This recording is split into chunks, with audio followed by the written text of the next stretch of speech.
guys, bertemu lagi dengan saya Satrio Homsin di sini dan ini adalah Sachi TV. Video kali ini saya akan membawakan sebuah cerita misteri pengalaman nyata dari seseorang yang bernama Runana Handoyo.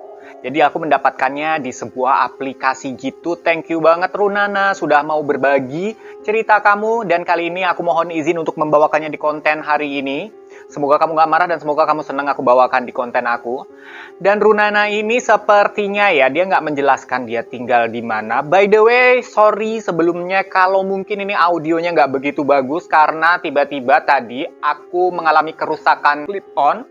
Jadi clip-on yang biasa aku pakai itu rusak. Tapi untungnya aku punya serepnya dan aku pakai serepnya itu. Tapi entah kenapa pas aku pakai kok kayak agak-agak kurang bersih. Tapi sorry ya, semoga saja nggak cukup mengganggu dan cukup jernih untuk kalian dengarkan suara aku. Dan Runana ini nggak bilang dia tuh tinggalnya di mana. Tapi sepertinya kalau dari ceritanya mungkin dia tinggalnya di kawasan Depok gitulah ya, Depok, Bogor dan lain sebagainya. Karena di cerita ini dia menceritakan kalau dia itu naik kereta dan turun di stasiun kota. Jadi dia mau menikmati hari minggunya di kota tua. Memang FYI aja mungkin untuk kalian yang nggak tinggal di Jakarta nggak terlalu banyak tahu kalau kawasan kota tua itu kalau tiap kali weekend tuh selalu rame. Nggak weekend doang sih, sebenarnya hari-hari biasa juga kadang kala juga rame. Tapi kalau weekend lebih rame lagi. Jauh-jauh hari sebelum Citayam Fashion Week digelar di Sudirman di Duku Atas itu lebih dahulu yang rame itu kawasan kota tua. Nah, kembali lagi ke ceritanya Runana ini. Dia naik kereta api dengan beberapa temannya turun di stasiun kota. Pas nyampe stasiun kota, itu jam 11 siang. Rame lah itu suasana di sana kan, seperti biasanya dan seperti yang mereka harapkan juga.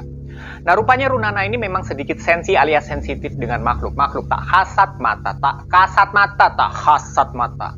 Makhluk-makhluk tak kasat mata seperti hantu, demit, jurik, dan lain sebagainya. Begitu nyampe jam 11 siang, cuacanya, suasananya cukup panas. Tapi di sana memang rame banget tuh pengunjungnya. Dia datanglah ke Taman Fathahilah. Nah, Taman Fathahilah itu kan adanya di tengah tuh. Dan di pinggir-pinggirnya itu memang ada restoran ayam cepat saji yang nggak mungkin juga disebutkan mereknya apa, brandnya apa. Pokoknya itu ayam cepat saji aja lah di situ.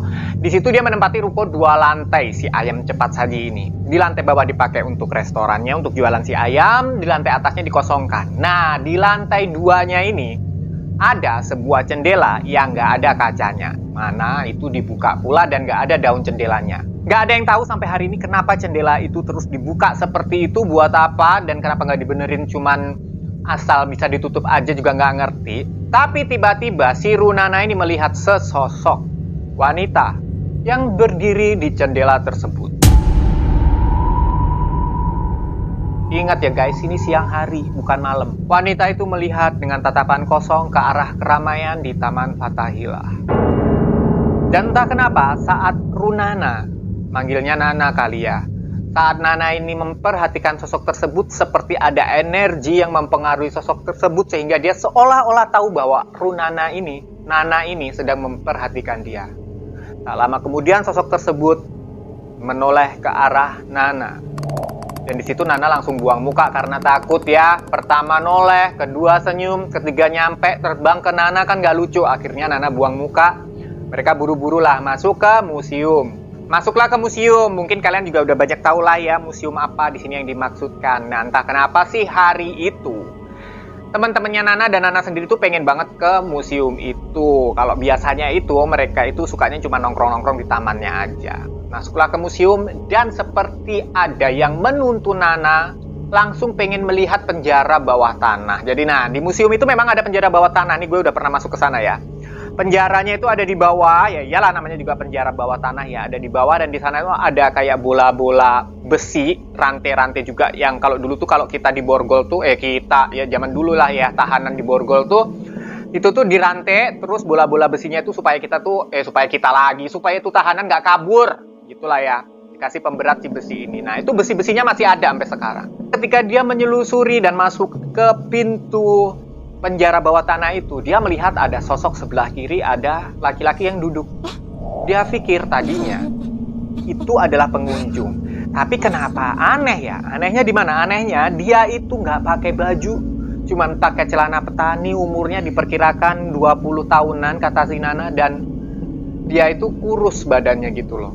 Dia nunduk seperti menangis. Nah, Nana penasaran kan, disamperin lama dia, maksudnya tuh mau dicolek gitu, ngapain dek nangis gitu kan. Belum juga dicolek, baru mendekat beberapa langkah, sosok itu mendongakkan yang tadinya kan nunduk, dia dongak dong ke arahnya si Nana. Dia dongak, begitu ngeliat mukanya, pucet lah itu muka kan, dan Nana langsung paham ini mah bukan manusia.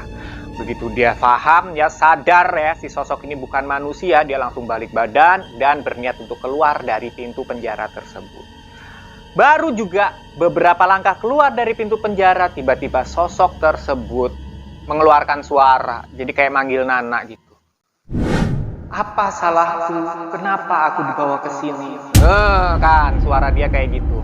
Begitu denger itu, Nana nggak tega. Si Nana ini kayaknya tuh emang udah biasa gitu loh, udah sering gitu ngelihat yang gini-gini, tapi ya memang pada dasarnya takut, tapi ya emang mau gimana lagi kalau udah takdirnya kan. Nah, dia noleh lagi ke belakang dan bener aja, si sosok yang tadi duduk berdiri dong udah posisinya dengan menghadap lurus ke arahnya si Nana. Dan dia ngomong lagi, salahku apa? Nah, karena si sosok itu udah berusaha mendekat ke si Nana, Nana langsung kabur dong, mau keluar dari itu museum. Tapi anehnya di sini, pas dia kabur keluar dari museum, itu kaki kirinya si Nana itu berasa berat dan makin berat, dan entah kenapa dia itu sampai kaki kirinya itu sama si Nana itu diseret-seret itu loh, larinya tuh sampai nyeret-nyeret gitu loh, kayak orang kalau misalkan lumpuh kayak gitu kan ya. Dan dia anehnya mendengar suara gemerincing rantai besi. Akhirnya dia ngeliat lah bapak security ada di pojokan, dan dia langsung nyamperin tuh security dan dia bilang, tolong pak, tolong gitu kan. Security-nya nanya, kenapa mbak gitu kan. Ini pak, saya tadi di sana lihat hantu apalah segala macam ini kaki saya rasanya kayak dirantai. Nah, bapak security-nya nggak kaget, ternyata memang bukan pertama kalinya di situ ada kejadian kayak gitu. Kayaknya. Karena bapak security-nya langsung paham, langsung manggil security yang lain, sembari dibopong tuh si Nana kan, dibacain doa sama dipijit-pijit kaki kirinya. Nah, waktu begitu dipijit, Nana ini entah kenapa merasakan semuanya gelap, pingsan si Nana ini.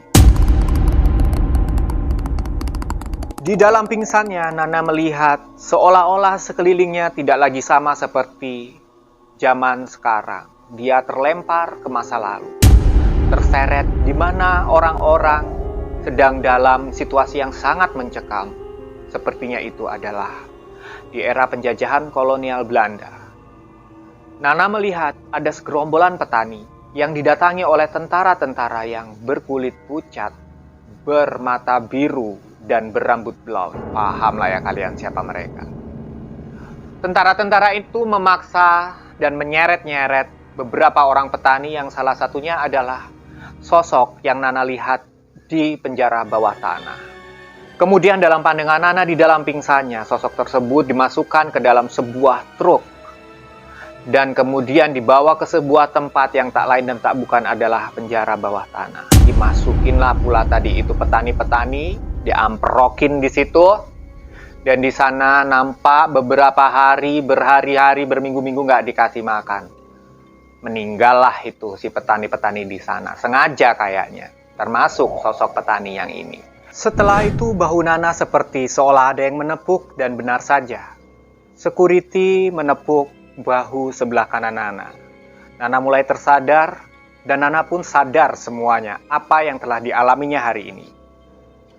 Arwah dari petani muda yang meninggal secara tidak wajar dan tidak dimakamkan secara tidak wajar itulah yang menjadi penyebab dia terus-menerus bergentayangan untuk menuntut jasadnya diperlakukan secara layak. Dan hari itu menjadi pembelajaran bagi Nana bahwa tak semua hantu itu memiliki energi yang negatif, bahkan mereka yang hidup kadangkala memiliki energi yang jauh lebih negatif.